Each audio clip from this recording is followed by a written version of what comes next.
Good evening and welcome to the College Applications and College Advisors webinar. My name is Nick Boudre, the Supervisor of Career and College Programs here at St. Clair County RESA, also representing Blue Water College Access Network. Tonight, we're kicking off the 2023-24 Career and College Programming with one of the main topics of this time of the year, college applications. We have our amazing college advising team here to break down the application itself, talk about the individual sections, discuss navigating the admissions process, and provide some tips on how to write essays for these applications. We're also going to be discussing the importance of connecting your career interest with the perfect college, university, or trade school, and how to research areas of study, majors, or training programs attached to these schools.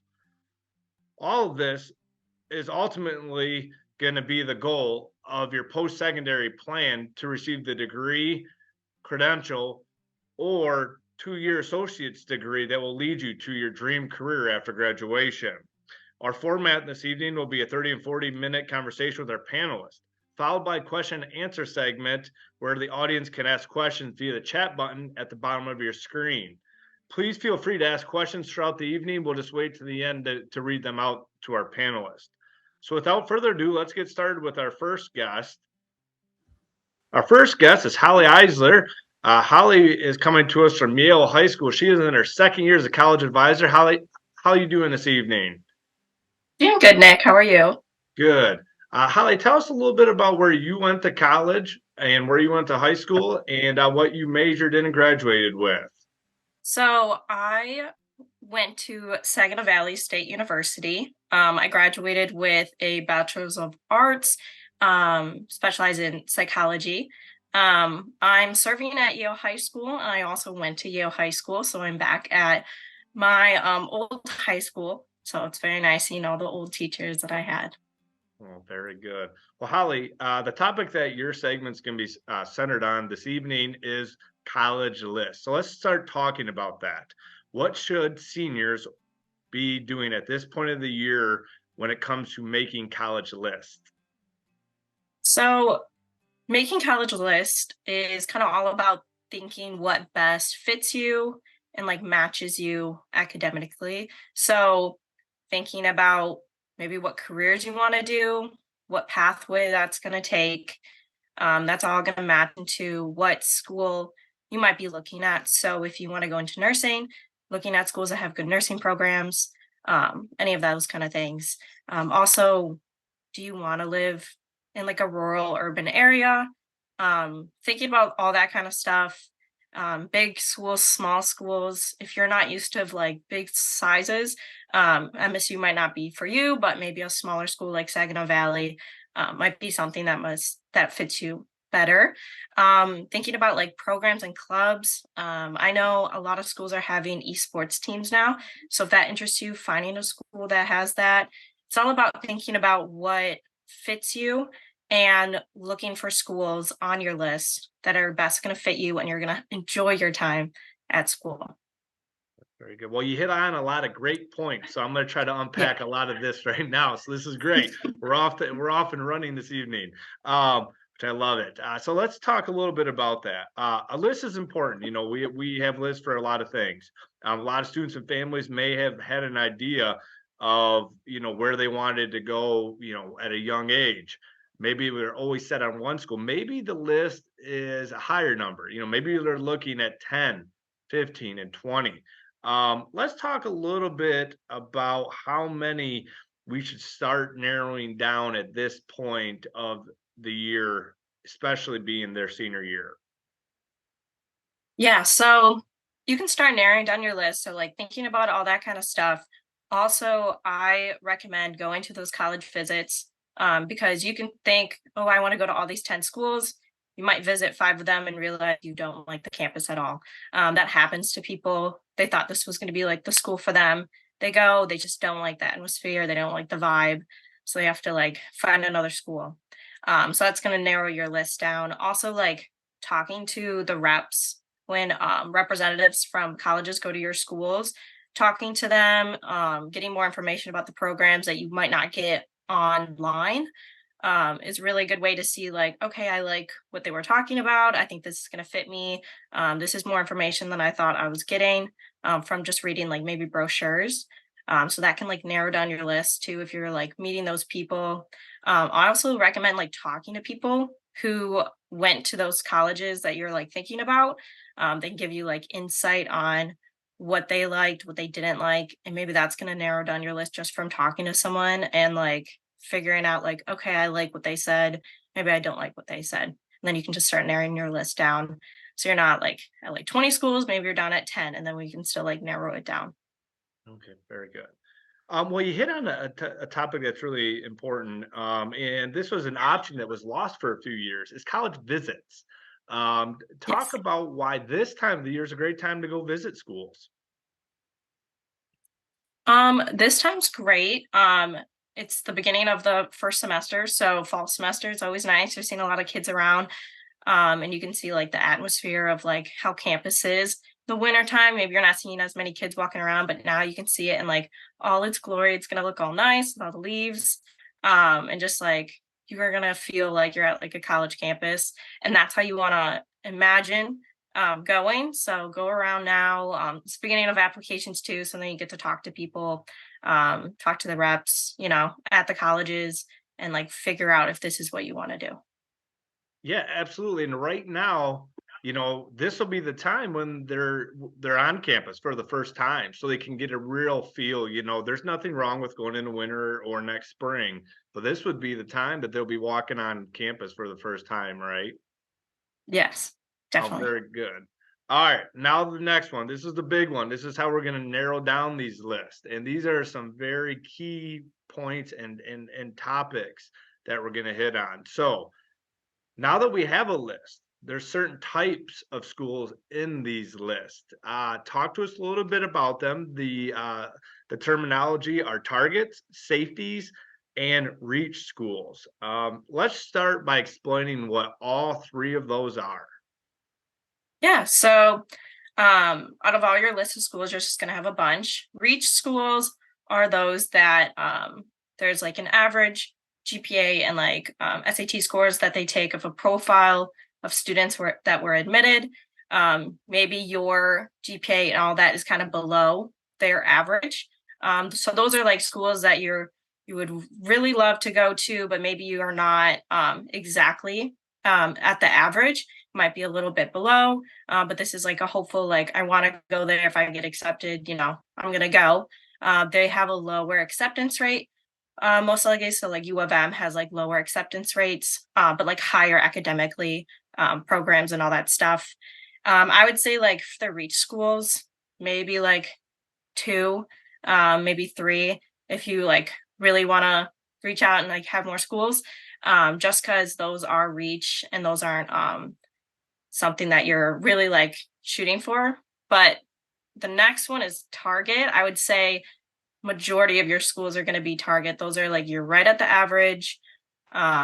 You fit their profile of what an academic student that got admitted last year would be, and they have like a medium acceptance rate. They're good academically. They kind of fit everything. They're in your target. You would love to go there, and I would say like three schools. You're lowering it down, 2 to 3, but this is going to probably be majority because these are going to be the ones that you're targeting and that you're like going to fit the profile more. I would say safety schools are those schools that you're like, okay, I'm above average on those like GPAs, SAT scores. That could also include like community colleges too, if you want them there, or like universities. They have a higher acceptance rate at these schools, and you could have like two or like three. I'd say always like two for all of them because we don't want to have like 20 schools on our list. You can, but that's a lot of schools to do. But I'd say like two schools for your safety, just so that you're like all right. Like you have, three in your reach or two in your reach, three in your target, two in your safety, just so you're all set when you're applying. And then you can have like a broader, um, scope to like look at and choose what you want to do when application or when acceptance come later on. So you hit on something, and you and I did not discuss this when we were prepping your segment, but It's the profile of acceptance, what the GPA or what the profile of a candidate looks like. Where can students and Mhm. families find that? Yeah, so that'll just probably be on their website. They'll say like average of like freshmen, incoming freshmen from like last year. It might be like a 3 point, not like I know U of M, I think their profile was a 3.9. And then like SAT scores was like above like a 1200.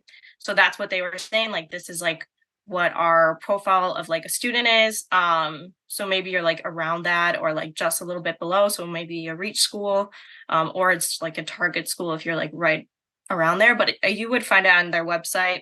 Some put it on their brochures. I know a few of them I've seen where I could see like, okay, this is what their target student profile looked like. This is what they're like looking for and all that stuff. What material should students and families be preparing for making their college list and getting ready to apply? Yeah, so after figuring out, narrowing down your list of schools that you want to do, there's things that you need to prepare. So I recommend if you're going to retake the SAT now, if that's depending on like your college list. Um, if you need to make an essay for those schools, do rough drafts now so that you're not rushing when it's like due date for the application. Have your teachers look at them, parchment, so get your transcripts ready. You should be having an account ready to send your transcripts. If you need help, talk to your counselors, college advisors, get in your letter of recs because all your teachers are going to be really busy with that when all the kids are asking. So ask and ahead of a time so they have enough time to get yours in and it's not going to be rushed. And then also like creating your brag sheet, which is just like essentially a list of activities, awards, clubs, organizations, volunteer work that you've done. So you can send to people that you've had letters of rec. And then also you could like put on your application just so you have a list of everything so you don't forget when you're doing your application. But All yeah. right. Well, you already hit on my last question here. Actually, it's not my Yeah. last because I still always have my favorite question to ask. Um, we have a tremendous community college in St. Clair County. St. Clair County Community College, knows it as SC4. Why is this extremely important to not only apply to SC4 as part of this list, but also take a very look at how your potential career path or degree will lead right through SE4, maybe either just there or beyond to a 4 year university after they transfer. Yeah, SC4 honestly is such a great option. It's very affordable, um, transferable credits. So you could go there for your first 2 years, which you can get an associate's degree, or you can get as much credits as you want and transfer on. Um, S4 has a great option where you can look and see which credits, which classes transfer to which colleges, which is very nice when you're trying to see where you want to go afterwards. The affordability of it is very nice, especially when you're doing pretty much the same classes the first 2 years as everyone. You're doing your prereqs, so you're doing like those English, math, political science, all that kind of stuff. You can get that done at SE4 and then transfer on. Many students do it. You're not behind if you do it, you're right on track. So if you did transfer, you'd be right at the university as like a junior with everyone else. All right. Well, my last question that I love Yeah. asking, I'm going to ask everybody, what is your one piece of advice you would give students about college list or maybe even just the process itself? Um, I know I talked about it earlier, but really talking to people who, have experience at colleges and like listening to them. I wish my old self listened to the people that came in and talked about their experiences because I had the same problems. If I listened to them ahead of time, maybe I could have avoided them. So, talking to teachers who went to college, maybe talking to if you have older siblings or cousins or family or friends who are in college right now, talking to them and just asking about their experience so that you can get help before it happens to you. That's what my big advice is. Well, thank you so much, Holly. We'll come Mhm. back to you in the question and answer segment at the evening. As Holly said, look at all just what goes into making a college list. And I love the advice at the end. It's a process, just like tonight, we're going to talk about a lot. Hope you're taking notes because this is a process that has started years ago, and this is the final year for the seniors or the final few years for the underclassmen that are in the audience tonight. So we're going to move on to our second guest. We got a lot going on here this evening. Um, we're going to Port Huron Northern's new college advisor, Maya Salvdrub. Maya, how are you doing tonight? I'm good. How are you, Nick? I'm doing great. Thank you so much for joining us. Just like Holly did, tell us a little bit about where you went to high school, where you attended college, and then what you majored in and graduated with. Sure. So I actually went to Port Huron High School. I know I work at Northern now, but I was a big red back in the day. So I went to Port Huron High School, and then I went to Central Michigan University, and there I got my bachelor's degree in broadcast cinematic arts, and I also had a minor in cinema studies. So I really love talking about films. And yeah, I feel like for me, my college journey was made a lot easier because my dad is a teacher, so I had a lot of help when applying for school. But I know the college going process is like very intimidating and complicated. So I love to be here to help my students. Well, we're gonna play off of what Holly talked about in terms of the factors when it comes to making a list. I know this is something you're passionate about. Career interest and selecting majors as part of this process to applying to a college, university, or trade school, and how that's related. So let's just ask that right away. Why are we talking about these two items when we're here to talk about college applications tonight? So yeah, your career interests and majors, I mean, they have a lot to do with where you want to apply to college. So first of all, Holly kind of touched on it, but you want to make sure that you're applying to a college that has the major that you want to go into and that it's related to the career you want to pursue. And so to do this, you kind of have to work backwards. So if you start kind of with your end goal of like, one day I want to be a pediatric surgeon, you have to go back and look at what are each individual step for that career. And so, of course, you would need a doctorate degree. You need to study medicine, science when you're in college. And so if you were to start at community college, for example, you would start with like a science or a health transfer degree, and then you would take a major when you go to university in a more specific field. And I also kind of wanted to talk about how majors can be either really specific or kind of broad. So for something really specific like engineering or like a health career, there are different types of those studies. So, engineering, for example, you can be a mechanical engineer, you can be a chemical engineer, an aerospace engineer. Those are all specific types of majors, and you would need to choose which one you want to go into specifically. But then for other majors, like if you want to be a child psychologist one day, you're going to study your major in college will probably just be psychology, maybe with a concentration in child psychology or a minor in child psychology or child care. So those are just some things to think about. And if you are a student or if you have a student who is really undecided about where your major is going to be, I feel like community college is a really great place to start with that because you're gonna need to take your prerequisites anyways, and with that, you get kind of like a sampling of different things. So for your prerequisites, you're gonna have to take an English class, a math class, a science class, a humanities class, which is like psychology or art. So that way, you kind of get a sampling of different classes. You get to see what you really like and what you really want to study, and it's a really great way to get a feel for what you want to do. Wow. That was just a great start to the segment. I just loved what you talked about with majors and careers. And I'll be honest with you, I'm joining this spotlight right now because the audience right now, just like Holly, is probably thinking, I had to think about all that when I'm trying to decide to go to this college or university, but I just love it to the depth that you took it to.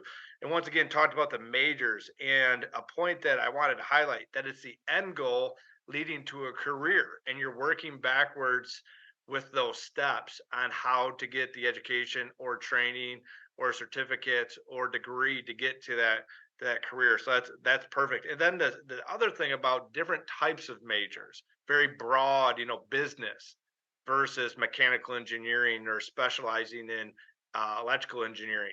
That's a huge point that you made, that I really just wanted to review again. So let's talk a little bit about how we're going to do that in this process of applying to college. So we got all that started in our plan. We're going to start deciding on these are the career interests, maybe multiple, and I got to work backwards. Now we're getting to that list Holly talked about.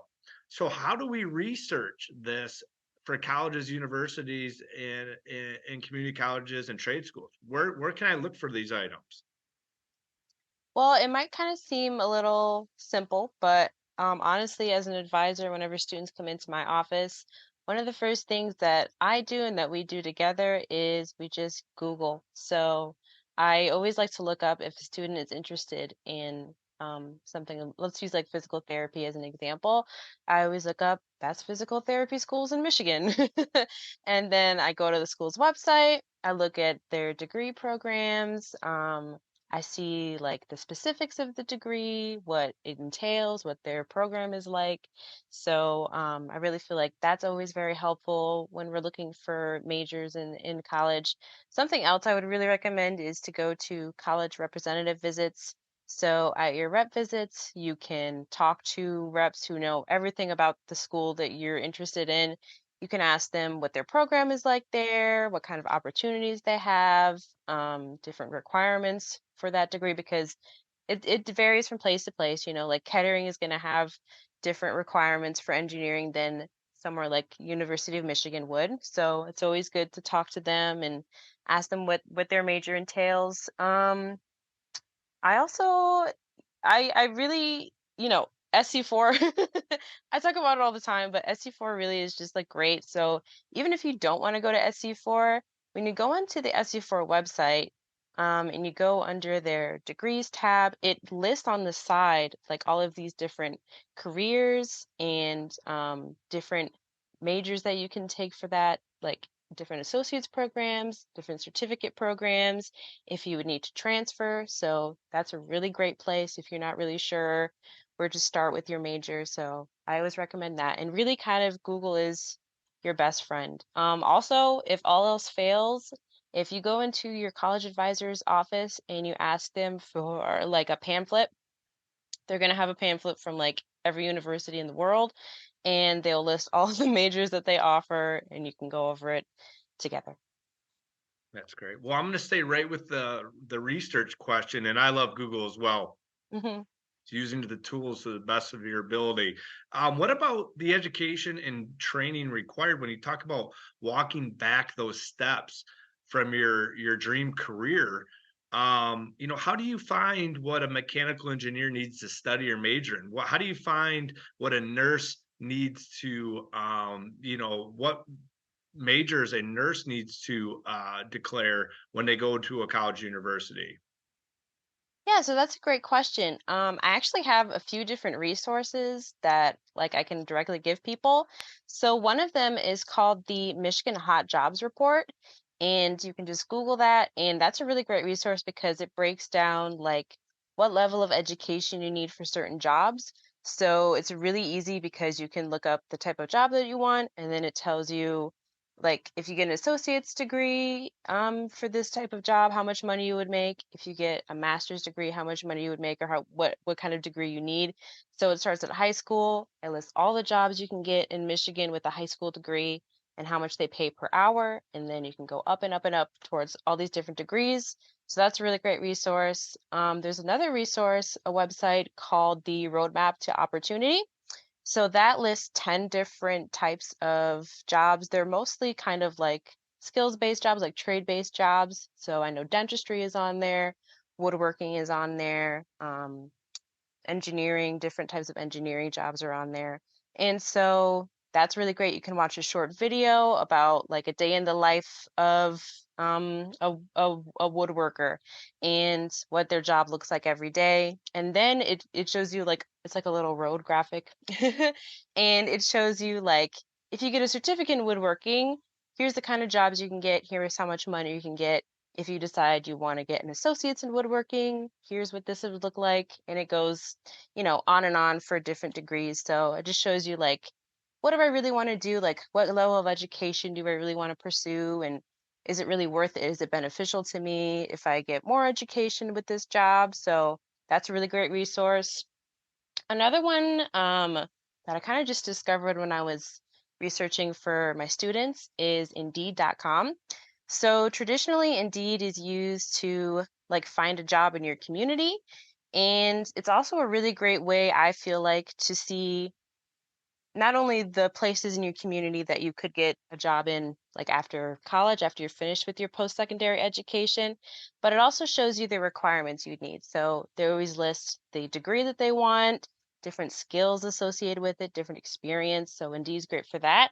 And Indeed also has like it's I don't know if it's like a different website or just like a different platform on their website, but if you search like a general interest of yours, if you search for jobs relating to healthcare or jobs relating to just like something simple like helping people, they will bring you to a page and it lists a bunch of different types of jobs. And then from there, you can research what type of degree you would need for all of those jobs. So those are the three resources I would really like to shout out because I think they're really helpful. All right. What if a student has no idea, Holly talked about this, that may go into a college or university undecided? How do, where do you get started with applying when you're undecided? So, what I would really strongly recommend to all my students, I mean, I feel like you're probably going to hear it a lot today, but start at SE4 because when you start at SE4, I know just even walking around campus, like each building um, is houses like a different academic area of study. So you can go into the science building, you can see what they're doing in there, just look at the museum, look at the artifacts. It's a really great place to kind of immerse yourself in a certain subject. If you go into the art building, art projects are always hanging on the walls. You can see what the graphic design students are up to. You can see what the sculpture students are up to. That's a really great way to kind of gauge your interest. Like if you really like something that someone created, you're like, oh man, like I would love to create that. That would be something I would really be interested in. That's a really good way to get an idea of what you want.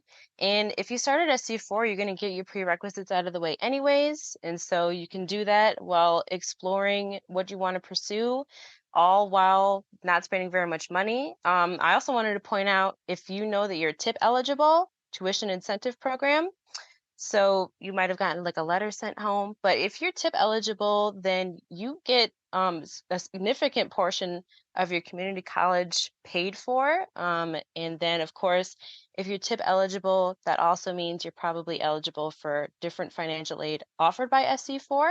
So you have a pretty high chance of going to college for free. And, if you're going to college for free, you might as well explore your career options there. I feel like that's a really great way to start.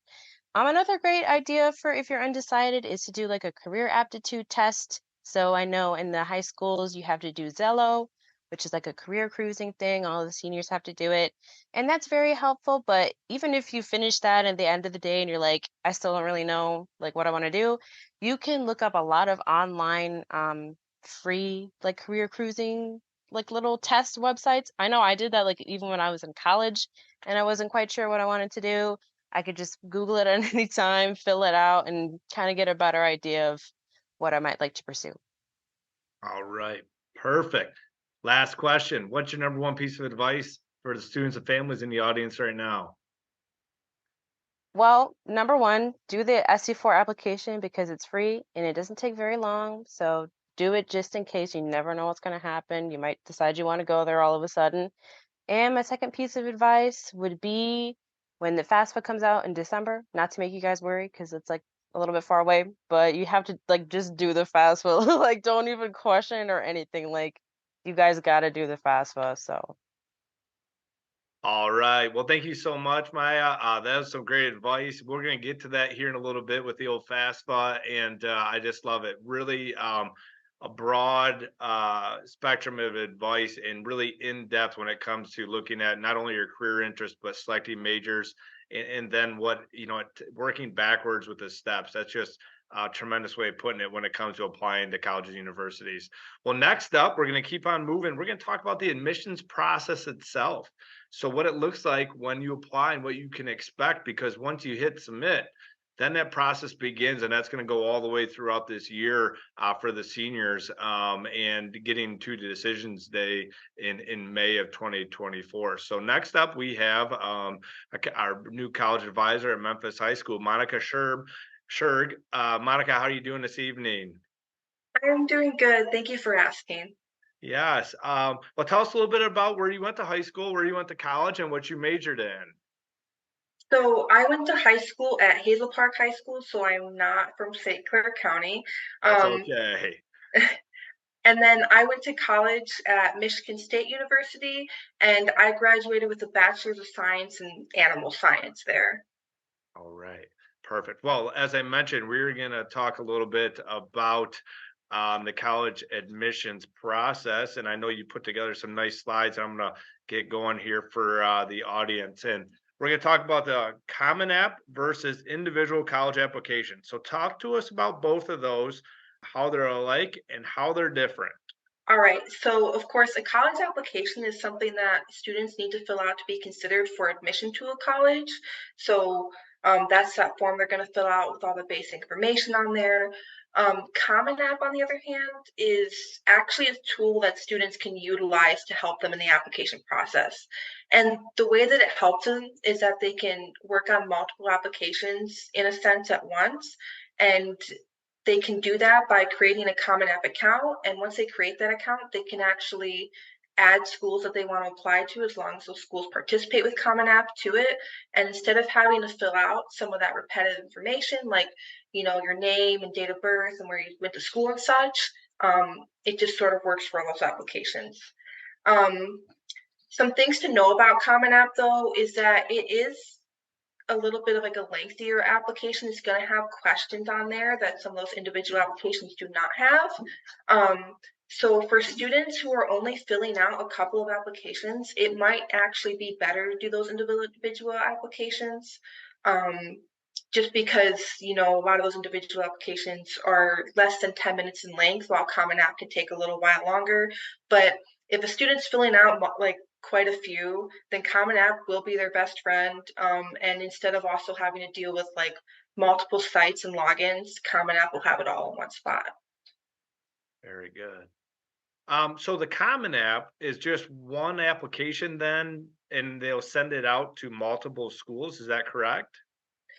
Well, it's like they can fill out a lot of the same information, but they'll still have to submit for like multiple applications. There's going to be some instances with like MSU, for example, where they'll have like an essay question. So they'll still have to like go through them all, but most of that information, once they've filled in it once, is already going to be filled in for the others. Okay, that's perfect. And I think that's one of the biggest misconceptions about the Common App. And I appreciate you answering it the way you did. Is that when they fill it out once, a lot of students and families think that I've done it once, I'll be able just to automatically submit it to all these colleges and universities, but you can't. So there is different requirements for certain schools.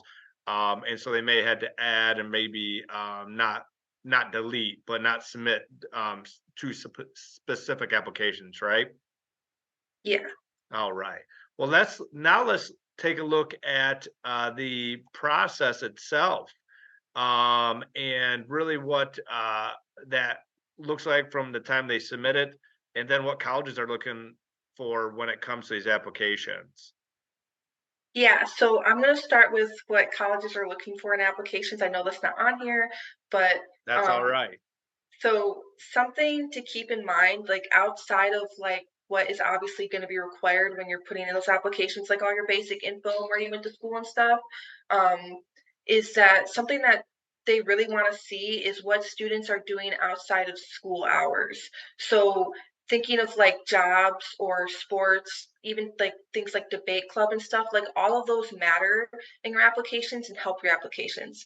Some students feel like jobs like in fast food or on their family's farm and stuff doesn't count, but they really do. And it will never hinder the application, it can only help it. Um, Moving on from that is obviously this college admissions process up here. So in these 6 steps, they're pretty general, but I'm trying to sum it up as best as I can. Some of these steps might switch around for a student. There might be other steps involved as well. It all really depends on the situation.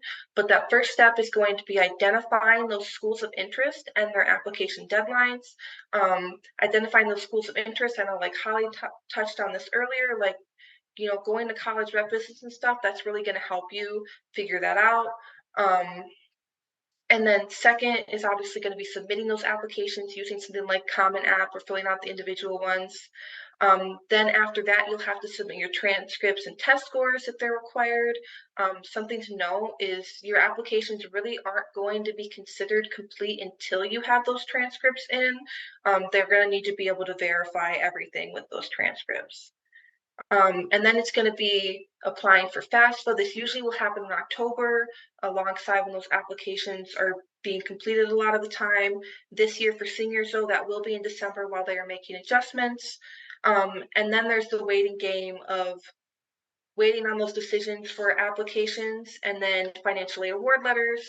If you don't know what financial aid award letters are, it's basically what your estimated cost of attendance is if they accept you as a student.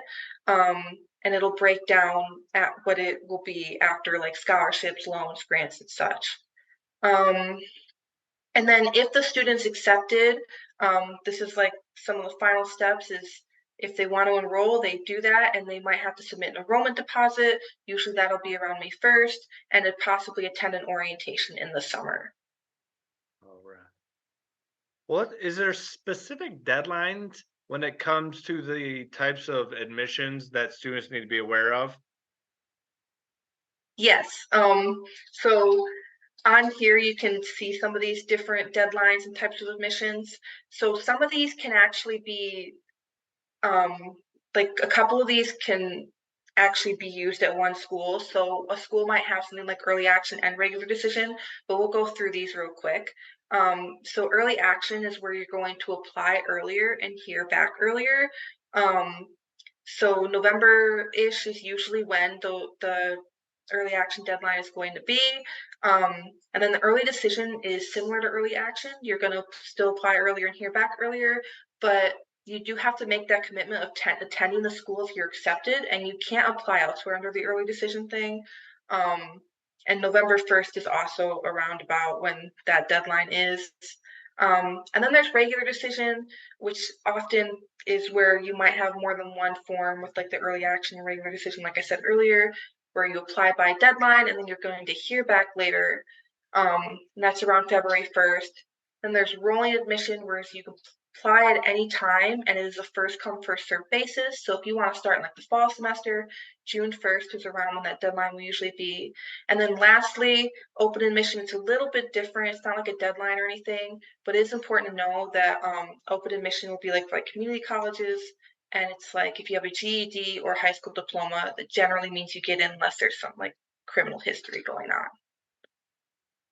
One quick question to follow up with. This is tremendous information right here on the screen for all students and families just to see in the descriptions that you provided. Now, do all colleges offer all of these, or are college universities very specific to the admissions process and dates that they have out there for students that are applying? It's very specific, and you can usually find these on their websites. So there's definitely not going to be all of these at one. A lot of them are just going to have one or two of these as an option. Now, this is a special month, isn't it, for the state of Michigan? Yes. And what tell us a little bit about why this month of October is so special for students that are applying to college? So in Michigan, October is college month, and the reason that they're so important is for people to know is that during this time when there's a lot of applications open, is that many institutions that do have application fees normally will waive them for the month of October. Um, so if you are a student that doesn't qualify for a fee waiver normally, this is a great time to apply, because instead of having to, if you're applying to multiple schools and getting all those bills to apply, it's going to save you a lot of money. And then also in October, of course, like I was saying earlier, there is usually FAFSA, which is pretty important to hop on early. Of course, this year is going to be a little bit different with it happening in December instead. That's something important to keep in mind, though. And then lastly, during college month, there are so many like college representative visits going on. Before those like early action and early decision deadlines, they like to come in before then. So attending those is a good opportunity, or just visiting college campuses with your school and such. It just provides a lot of learning experiences to hear about those different institutions and decide where you would like to go. All right, very good. Well, we have another slide right here. These are a couple resources that were provided by the Michigan College Access Network, otherwise known as MCAN. On your left there is the colleges during October that have no application fees, and some community colleges as well. And then on your right are the colleges waiving application fees and the dates that they'll be doing so in the waiver codes. At the end of this evening, we'll be reviewing on some resources, information for the audience, but also these documents will be sent to you via email at the beginning of next week following this webinar, so you can have this information to help with the applications, or you can meet with your college advisor and talk about these colleges that are on your screen right now. All right, well, I'm going to ask my favorite question is, what is your favorite piece of advice for the audience this evening? So my piece of advice would be, well, I'm going to do like two different pieces. So one, definitely go to those college representative visits. They are super informative and can really help you make decisions. And then two is, if you are doubting yourself at all about applying to a school and feeling like you can't get in, or even affording it, if that's an issue, apply anyways. Sometimes surprises happen. Maybe you'll get more scholarships and grants than you thought, or you might get in even if you think you're not. So that's where those REACH schools that Holly was talking about, it's better to know than not know. All right, thank you so much, Monica. We'll come back to you during the question and answer segment here shortly. We are going to move to our next guest, coming to us from St. Clair High School, Delaney Nolan. Delaney, how are you doing this evening? I'm doing great. How are you? I am great. Wow, what a fantastic night so far. So much great information for the students. Now we're going to talk about part of the application that is becoming very, very popular is the application essay. But before we get to that, tell us a little bit about yourself, where you went to high school, where you went to college, and what you majored in. I went to St. Clair High School, and now I'm serving at St. Clair High School, so I'm super excited to be back. And I just graduated in May from Central Michigan University. I got my Bachelor of Science in Neuroscience and my Bachelor of Art in Spanish. And I'm currently applying to medical school right now, so I'm kind of in the same boat as all you seniors out there. Good times. That's all right. This is bringing that real world experience to everybody. Well, let's just dive into it. Let's start talking about essays. Why is this topic becoming so important at this point of the year, and why is it so important for college applications? The college admissions essay is important, a super important part because I mean everyone has their GPA, everyone has their SAT scores and everything. But the essay is the part that really makes you stand out and really shows the admissions board or the scholarship people who you are, what you like to do, if you're going to be a good fit for their school. Um, yeah, so it's super important just to, and it's also a great opportunity to brag about yourself, which I know is hard for a lot of people, but it's important to do that in the essay. Well, no, I think you hit on a great point. It's making your application individualized through this essay. In my second question that is coming is, I said this is becoming a very popular segment of the application process, especially over the last few years, beyond the data of a GPA or test scores. Why is the importance on the essay increasing more and more from college universities?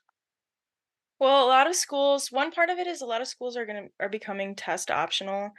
Um, so you have one less like numerical factor that's going to set you apart from other people. So again, it's important to show why you're unique and why you should go to that school.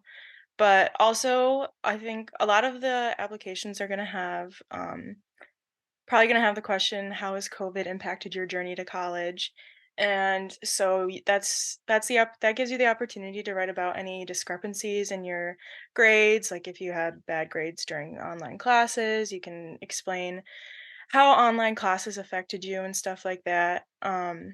So yeah, it's important to be able to explain anything that might be wrong per No, se. absolutely. I think it's you hit on it. You can have a voice. You can have a voice beyond the piece of paper or the electronic application that you submit. It's really giving that information a voice, and more importantly, your voice, and you can tell your story. Well, you put together an amazing resource for the audience, and this is something that's going to be shared out later, but I want to get it up here on the screen so we can talk about it. The college essay writing tips. So let's review this here in the segments and what the audience is seeing right now. So this is like a pretty general, just kind of outline of the whole process. Step one, do your research. That's important for anything. Um, but it's important to know what colleges are looking for in their students. Like what U of M wants out of their students is going to be different from what, say, like Eastern wants out of their students. They're going to have different standards, I guess. So a good way to figure out what they want is obviously looking at like their student profile as we've talked about tonight, but also looking at their mission and vision statements for what kind of students they want to have, because that's gonna say what their values are, what they value in like their curriculum and out of their students, like I said. and and it's obviously important to know like what their admission requirements are or for receiving the scholarship. So you can kind of write a better essay on that's more catered to each specific school or scholarship fund that you're applying to. Um, and then brainstorming ideas. You've all written essays, you know how it is. But for the college essays specifically, it's important to think of events or experiences that have had an impact on you or influenced your decision to attend college or pursue a certain major. Um, it doesn't have to be anything crazy. Like it says there, it's not what you say, it's how you say it. So I know some people use that as an opportunity to kind of like trauma dump. I mean, you could totally do that, but how has that impacted your journey to college? That's really what they want to know. So it's important to think of like events that have impacted your decision to go to college. And then when you're actually going to get started on writing, um, make an outline, just kind of jot down of like all the ideas you want to hit. Um, whether it's like, I did this in high school and it inspired me to do this, or this thing happened to me and this is why I want to pursue this major. Um, so just like make a list of anything you might want to cover and then just kind of get that all organized into a cohesive paper, you know. Um, and then with sometimes they have character counts or word count limits, which can be kind of difficult. I know sometimes you're like 500 words, that's a lot, but sometimes it's hard to cut it down. So I recommend if that's the case, and I really recommend just typing out everything you want to say, and then if it's over, then you can edit it down, or if it's under, which really doesn't matter, but you can add more stuff that you would like them to know. So just kind of word vomit an essay and then go from there and edit it. And then in just general tips, have a strong opener that grabs attention. Like I have an example from one of my medical school applications, just to throw it out there. The first sentence is okay. Well, if you, we'll read the question first. Describe how your identity has impacted the development of your values and attitudes towards individuals different from yourself, and how will this impact your interactions with future colleagues and patients? So I wrote, the phase of life that I'm currently in can be compared to the opening paragraph of A Tale of Two Cities. They're probably reading that saying, what the heck does that have to do with the question? So it grabs attention and they're like, oh, I want to read about this person. And then stick to an overall theme that highlights your why. If you're writing an admissions essay and your why you want to go to college is because, or let's get more specific, why you want to major in business, because your parents own their own business and that inspired you. So anything you write about, you're gonna have to, you want to back it up with how it fits your why, if that makes sense. Like, okay, so your whole thing, you want to study business because your family did it. Okay, why did you do mock trial in high school then? Because it'll prepare you for interacting with people, you know, kind of hope that makes sense. Yeah, absolutely. And then, like I said before, the point of an admission essay is to brag about yourself, so do it, which I know is hard. It's your opportunity to sell yourself and make yourself stand out. And then pay attention to tone. You're telling a story about who you are, but and not listing all of your achievements or all of the things you've accomplished. So like really dig deep, I guess, and think of stuff that's gonna make you stand out. Well, that is a tremendous resource. Resources, as I mentioned, we'll share that with the audience on the email follow up being in next week. But just some great, not only tips, but not it's beyond the general tips. It's beyond what I mentioned of just saying, share your story. Really getting behind the scenes and in depth into those questions, and then providing the question and your answer. I think is an amazing example at the bottom there to actually see a real application essay question or a question prompt for our audience to really get a look at what it may look like when they apply. A question that I often get is, can essays be reused or repurposed? And if they can, what's your best advice for doing so? They most definitely can because a lot of the any scholarships or any school you're applying to, they're all going to have pretty similar prompts, especially for undergraduate. Um, so you can definitely reuse your essays for those similar prompts. But obviously, if you're like, if you submit a college essay to CMU and you're saying, I want to go to CMU, make sure you don't send that exact same essay saying you want to go to CMU to MSU or whatever. So just important to make sure you can have like the same general idea in a lot of essays, but something you might want to tweak or fix is like something that's more catered to that specific school, like based on their mission and vision statements. So yeah, that's what. Yeah, but the foundation is done in the fall and you can continue to use it. And one thing you mentioned that I love that you did is once this college application season is done, scholarship season starts. And that really starts after the holidays. And we're going to have some webinars and resources during those months in the Winter Essential series. But these essays can be reused to submit for those scholarships. So great point as well. Well, the last question is or a couple last questions is, what type of event or experiences would you recommend to write about in essays? I think some good ones could be like maybe you do sports, write about the time you won a cross country meet that like was so good for you, and it can really be anything, honestly. Like I said, it's not what you write, it's how you write it. But I think good ones are like I said, if your parents owned a business or something, that's why you want to do business. Or if you want to be a doctor, maybe an experience you've had being sick or a family member being sick, why that's inspired you to pursue that career. Just pretty much anything like that is it's mainly pick events that like describe your why.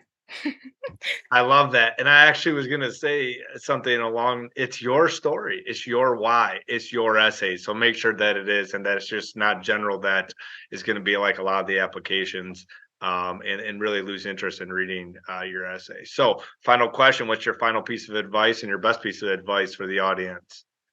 Something that I had a hard time with going to school was commitment. I was really nervous to commit to one school because I was like, what if it's the wrong choice? Even if it is the wrong choice and you go there, at least you tried and you can transfer somewhere else or you can pick a new major. You're not stuck there forever. It's your journey. You can do whatever you want with it. The most important part is that you have to be happy because otherwise you're not going to finish. So that's what's important. That's my advice. It's okay to change your mind.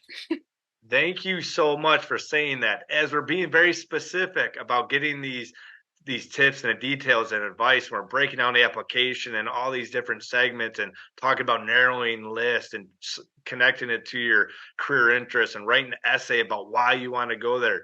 It's okay. I don't like the phrase that everybody's like, this is the biggest decision of your young life. It's one of the many decisions you're going to make throughout this process and throughout the next, 1, 3, 4, 5, maybe 8 years, trying to get that perfect dream career that you're interested in. So thank you so much, Delaney. That's a great way to end your segment. All right, we're going to keep moving right along to our next guest, Nina, coming to us from Port Huron High School. Nina, how are you doing this evening? I'm good. How are you? I am great, Nina. You're going to be talking a little bit about resumes and brag lists, but before doing so, like our guests have talked a little bit, tell us a little bit about yourself, where you went to high school, where you went to college, and then what you majored in. Yeah, so I am serving at Port Huron High School. So I actually graduated from Port Huron High School as well. I started my college journey at SE4. I ended up getting 2 associate's degrees from there. I transferred to Oakland University, where I majored in communication and minored in sociology. And then I graduated this past May with a Bachelor of Arts in Communication. So that's a little bit about my college journey. All right. And just to rewind a little bit, did you say 2 associate degrees? Yes. That's tremendous. And I think that's a great thing for audience to hear. And tell us a little bit about, just briefly, about your experience at SC4. Was it a great stop on your journey to your bachelor's degree? Absolutely. So I actually started at SE4 during my senior year of high school. So I was a dual enrollment student. And then once I graduated high school, I started at SE4 again as, a first year freshman. I had no idea what I wanted to do. I wasn't necessarily looking for the whole college experience either. I'm very close with my family, so I felt like living at home was still a good option for me. I saved a ton of money that way, and it was just a good fit for me overall. All right. Well, thank you so much. I know we didn't talk about that in our prep for the segment, but thank you for sharing your story. No. Um, let's talk about resumes. And once again, I think the audience is probably thinking to themselves, why are we talking about resumes and brag lists when we're talking about college applications? So, how important are resumes for this admissions process and the application itself? Yeah, so resumes are important for the college admissions and application process because they essentially highlight your academic skills, your experience, and your achievements inside the classroom and outside the classroom. So your resume is what you craft and use to not only to really set yourself apart from your peers and other applicants. So it's a clear and concise snapshot of your time in high school, not only as a student but as an individual. It's very similar to a resume that you would create when you apply for a job. It's a way for you to emphasize your skills and your assets. It kind of forces you to ask the question, why are you a good candidate for the school? Right. So, like, why are you a good candidate for the job that you're applying for? Resumes can also be helpful to give to anyone who will be writing you a letter of recommendation because it allows them to learn more about you and use it as a reference as they're writing the letter. And then, the resume is also going to assist you with the application process. So even if you don't necessarily turn it in, it's sort of like an outline or a way for you to, guide your application. So let's break down the resume a little bit. A resume is you're gonna have it your whole life. I have mine. You guys have yours. It started with a blank sheet of paper. What are the main components of an essay that students just need to have when it comes to these college applications? Yeah, so like a job resume, the first thing is your contact information. That should be at the very top, sort of as like a letter heading. So that's going to have your full name, your phone number, your personal and professional email, and then maybe a link to a portfolio, a website, or a project that you've done, and maybe something that you want to showcase. The next thing would be like a personal statement or an objective. So this is like a 1 to 2 sentence statement discussing your professional goals or aspirations. It's recommended for high school resumes to kind of clarify and emphasize your objectives and goals once you're attending college. So kind of figuring out, all right, this is what I want to major in, and this is kind of the career journey that I want to go on. So resume objective is kind of totally optional for students, because a resume is the showcase of your abilities and your experience. So, for example, a scholarly and enthusiastic high school student seeking acceptance at a top tier university to further study biomedical engineering and research. So notice how there are some buzzwords. So scholarly, enthusiastic, top tier university. You definitely want to put those in there because they kind of grab the reader's attention. Then we move on to academics. So your GPA, the SAT or ACT score. Most colleges are optional, but it is sort of recommended that you put those in your application so that way you could be eligible for more financial aid. Your class rank, so depending on where you rank within your senior class. AP courses that you've taken, college level courses, so maybe you're a dual enrollment student or you're in Blue Water Middle College. Academic honor and or awards, so maybe you were a part of a 3.5 assembly, you got an award for that, you made the honor roll, the principals list, something like that. And then if you have great attendance awards are always a good thing to put on there as well. Then we move on to extracurricular activities, so any sports you are a part of, maybe you were a varsity athlete, any leadership role that you held on the sports team. If you were a captain on the football team, a captain on the volleyball team.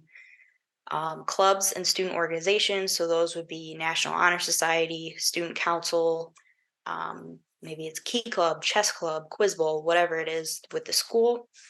Volunteer or service outside of school, so maybe you volunteer at your church, maybe you volunteer at the local animal shelter, the soup kitchen. We have Council on Aging, things like that. And then significant family responsibilities, so maybe you're taking care of a family member or duties within the home. And then we move on to work experience. A lot of people seem to discredit this, but I think it's important to put on here. So Yes. whether you worked at McDonald's or you babysit or you cut grass for your neighborhood, you definitely want to showcase that. And then maybe you've done an internship. You definitely want to put that on there as well. And then we have soft skills like leadership, communication, teamwork, time management. You can kind of put those buzzwords within the description of your work experience or your internship. Then we have hard skills. So if you know what you want to study, highlight your academic skills relevant to your field of study. For example, if you plan to major in computer science, you may include various technical skills such as coding or operating systems, stuff like that.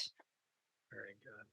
Well, you're really starting to answer my question already, talking about a brag list, and I think there people may think they're the same thing as a resume, but what's the difference between a brag list and a resume? So it's basically, as you're kind of thinking about what to put on your resume, it's thinking about all the cool things you've been a part of, involvement in, participation in, things that you think that you may not think are valuable, they are valuable. So like I said, the work experience, maybe you worked at McDonald's. and you were like, yeah, I don't really think that is applicable, but in reality it is. It's all in how you basically describe your work experience. So for example, I pulled one from the internet earlier. It says, prepared customers' orders in a quick, methodical manner to ensure satisfaction. Greeted each customer politely to provide exceptional service. So again, there are those buzzwords. It's all in how you capture, your work experience. And then also you want to talk about those academic skills. Are you fluent in a foreign language? Do you have any skills that you learned in your engineering class? Maybe you're in tech, you're in health careers program. Any skills that you learned or certificates that you obtained. For example, I know a lot of students at tech, they become certified nurses assistants. That's a great thing to put on a resume, to put on a brag list. So, things that you can carry over to the college level coursework. And then, of course, we have family responsibilities or contributions. So that can come in many forms. It can be, a permanent thing, or it can be temporary. They're different from chores in that you are meeting at an important need for your family, as opposed to simply lending a hand. So, just washing the dishes or loading the dishwasher, that's not something you'd put on there.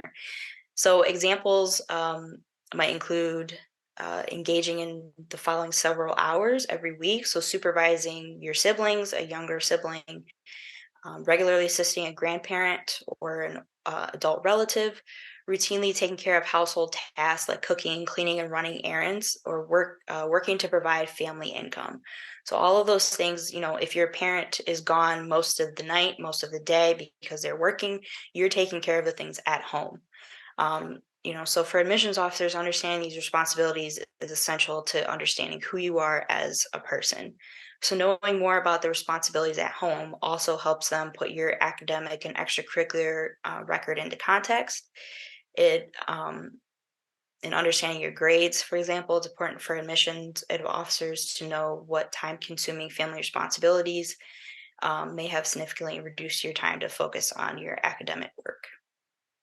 That is such a great description of a brag list to a resume. And let's be honest, a resume is the final product. A resume is clear, concise, very clean document that you submit. And a brag list is the beginning information, more of a rough draft almost of an essay, like Delaney was talking about, of getting all that information together, because you're really going to take those bits and pieces and put it in your resume. So, what is your one piece of advice that you would give, or the best advice you would give the audience about applying for colleges after high school?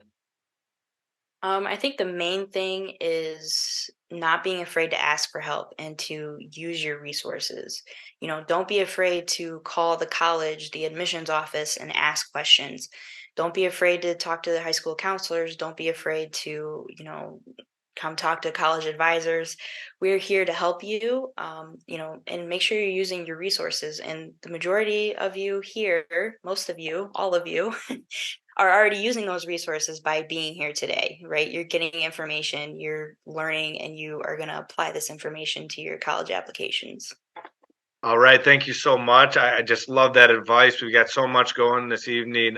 Thank you. We'll come back to you, Nina, here in a little bit in the Q&A segment. Now, another point that Nina made, and I just really want to hit on it one more time. It's very difficult for a teenager or young adult to brag about themselves, to look at their first 17, 18 years of their life and see the significance in a lot of the events, a lot of their skills, qualifications, or experiences. So really take that time. This is one of the first times in your life that you can brag about yourself, brag about what you've done, really take pride in the things that you've done over your education career to get you to the next level.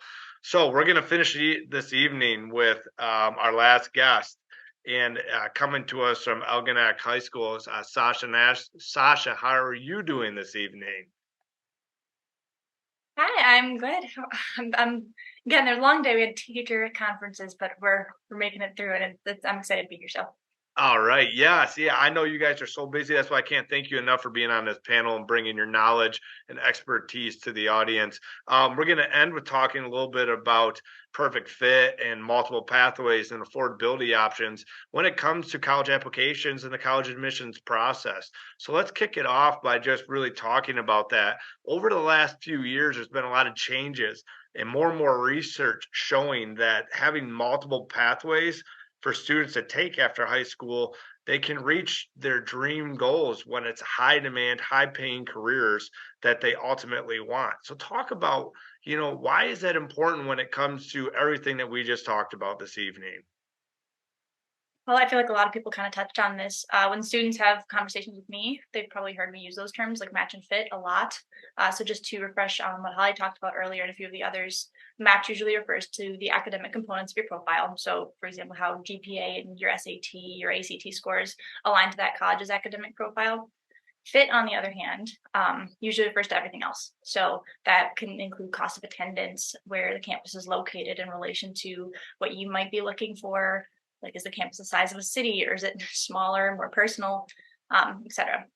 So to determine best fit, I usually recommend students to consider campuses and post-secondary programs within 4 different categories. Those being academics, campus culture, financial aid, and career services. So now while Match has to do more with the admission process and course rigor, dynamics, things like that, there are several other academic components to consider when thinking about best fit. One example that I really like to address might be learning style. So do you prefer lecture-heavy classrooms and dynamics, or are you more likely to learn well by engaging in a discussion-based structure? Do you find yourself leaning towards like research and analysis, or maybe hands-on experience and practice? So different colleges and programs employ very different approaches and learning styles. So even if you're unsure of where exactly you want to take your education and experiences after high school, it's really valuable to familiarize yourself with how information at different sites might be taught and the opportunities available to you through each one. In terms of campus culture, and this leans slightly more towards the college path, I do stress that it's more important than students or parents especially might think. Now every campus has a ton for students to get involved in. I can very much vouch for that. And of course, finding a school that offers strong programs for your areas of interest, as we've addressed earlier, is a huge factor. But I can also count on one hand the amount of people that I know and met in 4 years of college that didn't change their major or interest once. If you're like more on the extreme side like me, I changed my major 6 times. So the point that I'm trying to make is that your interests and goals might shift over the course of your college experience. And if that happens, or even if it doesn't, you still want to ensure that you are in an environment that incorporates your social and cultural values that you can make positive experiences from. Those can include the size of the school. So like I addressed, is it big or small? Do you value sports and going to football, hockey games? Like in that case, D1 or D2 schools with more athletic involvement might be more on your radar. Universities in Northern Michigan, or even programs in trades in Northern Michigan, have so many outdoor opportunities, hunting, hiking, cliff jumping. So if those are your interests, just be sure to explore the personalities, the politics, and the interests of the student bodies that you're looking at and whether those align with yours. I'll hold off on financial aid because I know that we'll be getting into that a little bit later. Sorry, I got a call right there. But career development is the other one that I wanted to touch on. In addition to making sure a school offers those majors and classes that are of interest to you, something that's very commonly overlooked is how that school is going to support students in preparing for the professional world. So do they offer resume writing services like Nina talked about, practice interviews? A big one is, do students graduate with experience in their field? So many employers seek out both. They want to see that college degree, but many also may be hesitant about hiring a candidate without any experience. A lot of colleges prioritize internships and experience, but that's not always guaranteed. So I really encourage parents and students to ask colleges and even alumni about their track records and successes when it comes to finding internships and entry-level jobs during that education, as well as after. And lastly, one more point, information that might be valuable for students to look into if they have certain companies or names that they want to pursue a career with, is where those companies might tend to recruit. So for example, I have a student super interested in working for NASA after graduating college. Well, after looking into things with him, we found that Michigan Tech actually partners with NASA, and that students not only have the ability to work on like real world aerospace projects for NASA, but that NASA actively recruits and hires high percentages of them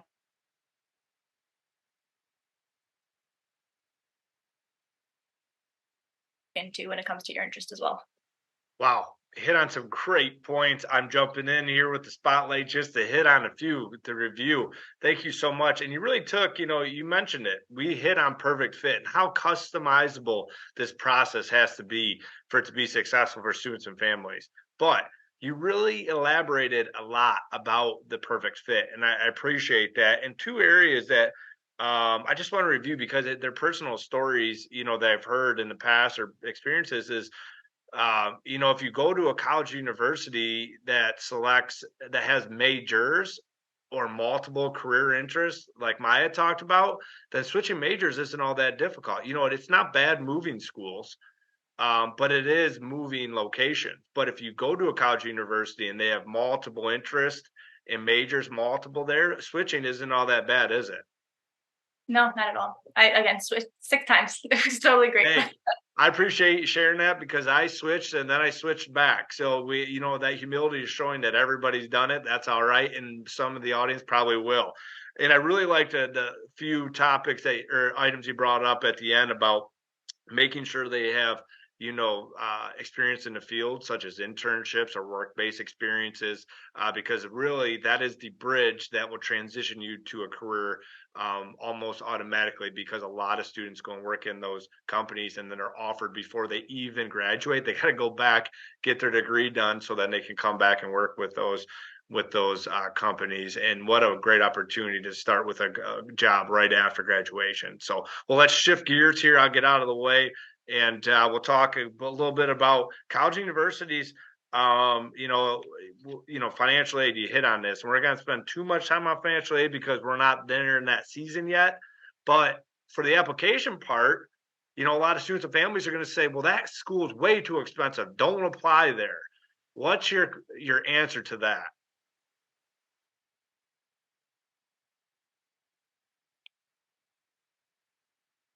One of the counselors and advisors to everyone. It usually tends to be a pretty big concern, especially knowing the opportunities that post-secondary education offers, but then directly facing a barrier standing in the way of that can be beyond stressful. Obviously, it's very important to be realistic about your family's finances, as well as what your own profile might look like after receiving your degree, just so that you aren't taking on unreasonable debts in the name of your education. However, it's also incredibly important to not write off schools just because of that face value sticker price. Many colleges offer really, really beneficial and sometimes comprehensive financial aid packages that reduce that sticker price significantly. Sometimes with a combination of grants and scholarships, students have the opportunity to graduate with no debt at all. This year alone, I've had 11 or 12 students walk into my office not thinking that college was remotely in the cards for them, and then finding out that they could go to several different universities, not even just in state, completely tuition free. I'll highlight University of Chicago, for example, just because it is one of those higher sticker price locations, very highly ranked nationally, but that price is about $336,000, I believe, for 4 years, which a family I would personally look at as a senior, and I remember myself, I'd be like, absolutely not. No, off my radar. But for families who make a combined household income of under $125,000, they guarantee a student free tuition. For example, if they want that student, they're very need based and they want who they want, and they don't want finances to kind of stand in the way. If that household income's under 60,000, I know that they offer free tuition, room and board, meals, books, the whole comprehensive package. Now, University of Chicago is fairly competitive, but there are very, very similar promises and pledges at so many colleges and universities, and they're really, really worth taking a look at. And I know that your local college advisors would be more than willing to help you guys with that. If you are, however, concerned about not qualifying for those financial aid brackets, maybe you make too much to qualify for Pell Grants, but not enough to be put through or to put your student through college. There's also a lot of competitive scholarship options available at a lot of different schools that often cover full tuition or even a full ride. that's how I was able to go to college. I went to CMU for their Centralis competition, wrote a response to an essay prompt for 45 minutes, and was granted a full tuition scholarship. The best part about those is that they're not often, especially for that 45-minute component. Obviously, the essay writing is very important, as Delaney was talking about. But for that 45 minutes, they're not so much looking at the quality of the writing, but instead the ideas that a student conveys within their writing. So their originality, their critical thinking ability. So if you hear that and think, well, I'm not the strongest writer, I highly encourage you to apply anyways and participate.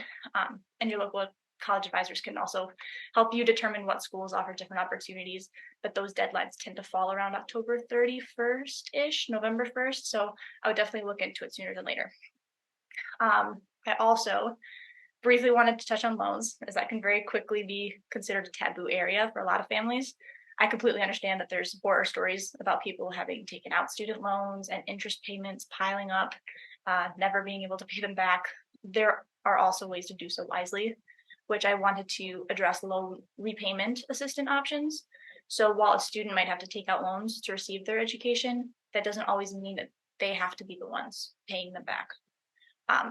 For example, we had a rep visit from Rochester University a couple weeks back, and I learned that RU has a pledge to all their students to assist in repaying their student and I believe Parent Plus loans as well, depending on the income that they make after graduation. I believe that if a student makes under $20,000 per year, they would receive full tuition reimbursement. And then anywhere upwards of that income would receive loan repayment aid on a graduated scale. And then since then, I've found out that several colleges have very similar programs, all of which are intended to allow students to pursue, or at least borrow the amount necessary to pursue the program or degree that they feel called to, while also providing that security of knowing that the student loan debt isn't going to hinder them after they graduate.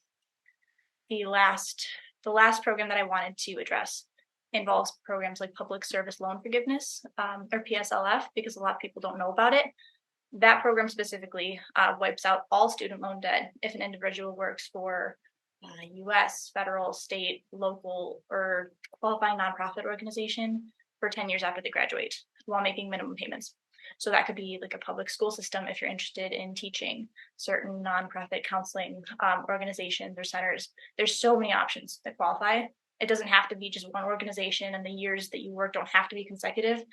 But I just spoke with someone 2 days ago who just had $84,000 completely forgiven after they made their last minimum payment, just gone. So if any of that makes applying to a college that might be a bit out of your immediate price range easier, I very much encourage you to explore those options as well.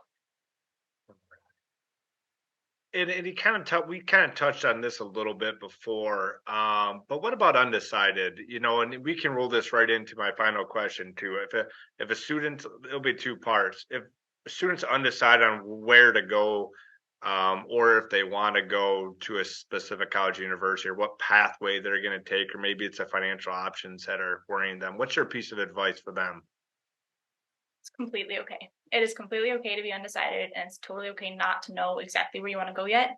I wasn't initially planning on college at all because of that sticker price in front of me. I fully intended on going to the military, possibly take a gap year. I had no idea. And I didn't switch paths until December of my senior year, I believe. Not saying that you should wait until December, but I'm just saying it is okay if you're not decided yet. If I had any advice to offer regarding that, well, it's a loaded question. I have a lot of advice, clearly, but I'd probably say that one of the best things you can do if you have to decide is exactly what the other advisor said. Create a list of things that you enjoy and don't enjoy. It does not have to be college or career related at all. I'm only suggesting that you begin exploring your values. Once you have a better grasp of what brings you enjoyment and traits that you might value when it comes to a career, then it becomes a lot easier and slightly less daunting to begin narrowing down the enormous list of options and opportunities in front of you.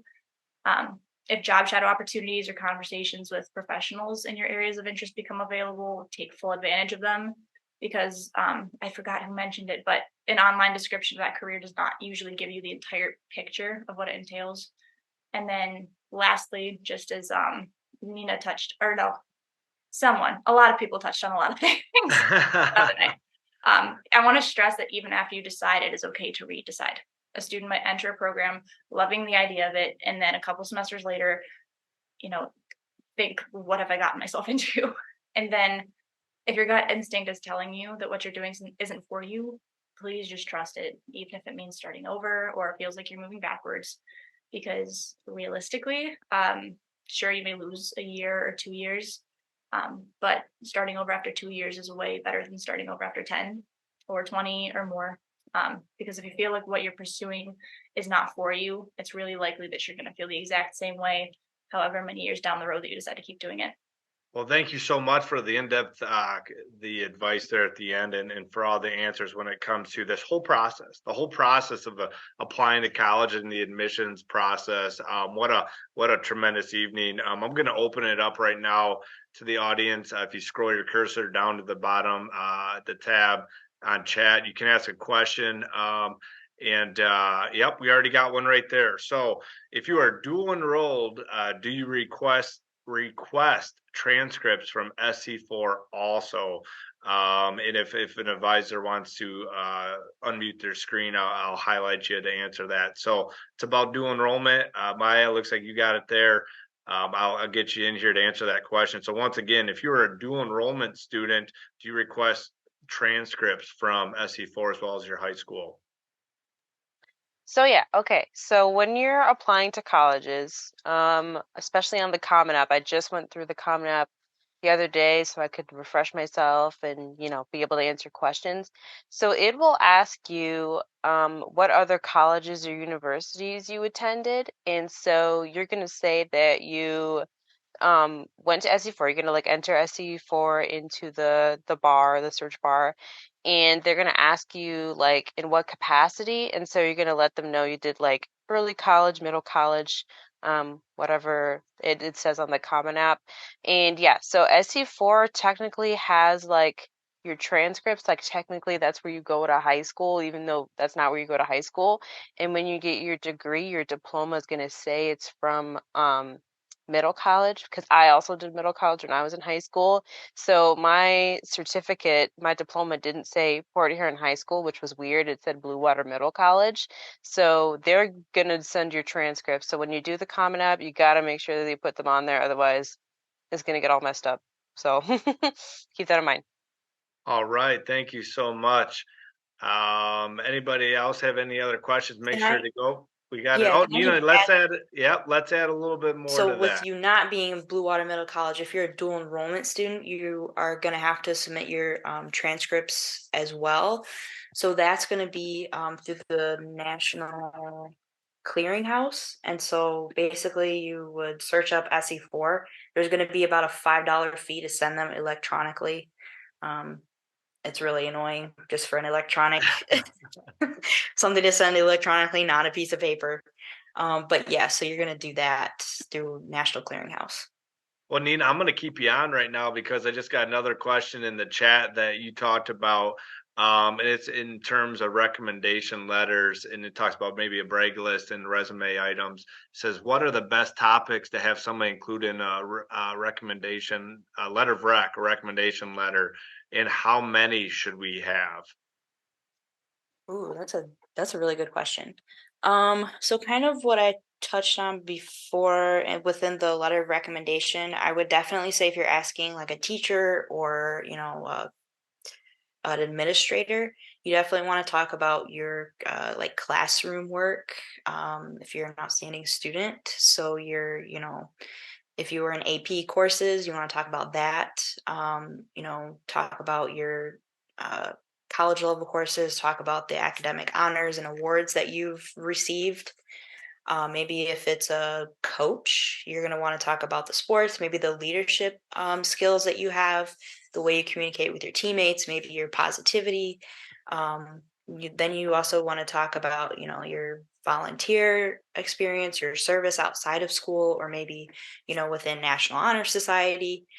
You definitely want to highlight, some of those soft skills. So the leadership, the communication, teamwork, time management, hard skills, maybe you have one from your Spanish teacher and they're like, they're just so awesome at Spanish.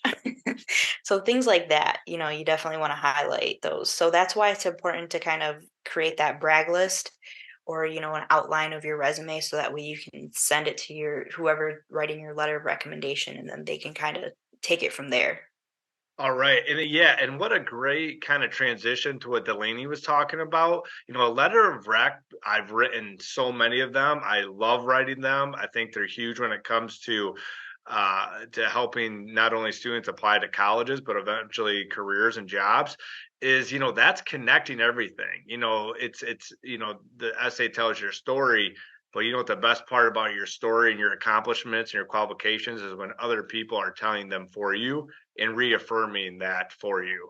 And so it's like having the support, and it's showing affirmation that not only are you putting this on an application or writing in an essay, but people such as Nina mentioned that in leadership roles, your teachers or administrators have actually can confirm the items that you're writing about.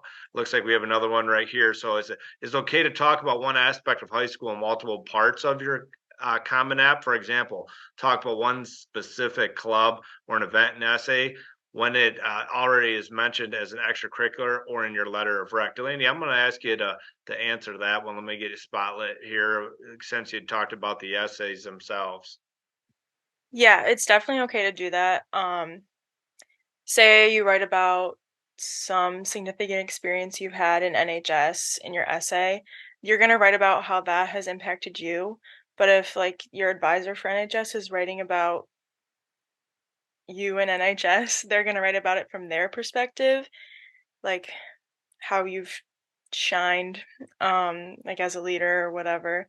So it's like good to get multiple perspectives, multiple I can't think of the word I'm trying to say, but different angles, I guess, of different things that you've done. I have another question right here, and I can help you answer it as well. So the student says, who's the best people to read your essays? Give it a proofread or maybe a final read before you submit it. Your parents, anybody, an English teacher, any teacher. Honestly, just like a lot looking it's important to have someone else read your essay no matter what because they're going to catch things that you don't see at first, like even like grammatical errors and stuff like that. So, like pretty much anyone, honestly, but for that good specific college content, I would say mostly a teacher would be good. Sasha, I see you brought your screen back up there. Do you got something to add to that? I would very much recommend English teachers just because of how many essays they revise on a day-to-day basis. But there's no best person. I think the most important part is to have multiple people read the same essay because I've revised several essays for students. That doesn't mean that I'm going to catch anything or everything, like Delaney said. So maybe bring it to your college advisor, maybe bring it to your English teacher, have your parents read it at least three. I always say at least three, just because like three different perspectives is so much better than one. Yeah, absolutely. And that was the point I was going to try to make, Sasha, is have multiple people, have friends, have siblings. The more people that read it, the more advice you'll get, the more feedback you'll get. Don't overdo it. Limit a number, set a goal. And then once you have that done, but remember, as we mentioned earlier, these applications, Monica talked about it, there's deadlines. And so don't put off this essay writing, these applications, because if you're going to want multiple people to read them, you're going to need the time to give it to them and have them review it and get it back to you. Then you can make the changes. Well, we're getting to the end of the evening here. I can't thank you enough for all the feedback and the questions. This concludes our discussion for the evening. We'll have one more event coming up in the Fall Essentials series on Monday, November 13th from 7 to 8 o'clock. We'll be back online with our very first Michigan Career Outlook for 2023. We have a tremendous panel for you that night that's going to discuss careers highlighted on Michigan's Hot 50 career list. Maya actually talked about this earlier in her segment. We're also going to talk about career outlook throughout the state, as well as here in St. Clair County and southern eastern Michigan, all the way into the year of 2030. And then we're going to break down these careers and look at the education and training requirements to secure employment in these fields. We're going to also talk about career development, career exploration, and other career opportunities that you can be taking advantage of not only this fall and then throughout your senior year, but all 4 years of high school for the underclassmen. Once again, this event is for all high school students and families, so be sure to invite your friends and your siblings, and anybody that needs to learn more about the career outlook here in Michigan. That once again, that'll be Monday, November 13th. We also talked a little bit, if you see that last item, it says financial aid help on the Fall Essentials Series flyer. That is a better FAFSA quick reference guide. The FAFSA, the free application for federal student aid, typically launches on October 1st. It is not this year. It is being launched sometime in December. It is a brand new application with the most changes that has ever been made. And so we really aren't going to be able to see it, even the college advisors and I, until it launches. So what we're going to do is we're going to put out a quick reference guide to help you prepare for that application. And once it actually is live and you can fill it out, hopefully you'll have all the materials ready and the information you'll need to do so. So we'll publish that guide for you in December. There's a better FAFSA. It's supposed to be a great change for students and families. That's a financial aid and scholarships and grants and loans that Sasha talked about there at the end. All students, this is one of the biggest components to applying to college, is filling out your FAFSA. We'll get to that in the winter series as well. Next up, for all your career and college information, you can visit our website at bwcan.org. That's bwcan.org. Here you'll find a recording of this webinar, as well as our previously recorded events, College Stories. You can subscribe to our newsletter that will provide students and families with updated information from RESA, BWCAN, and our community and state partners.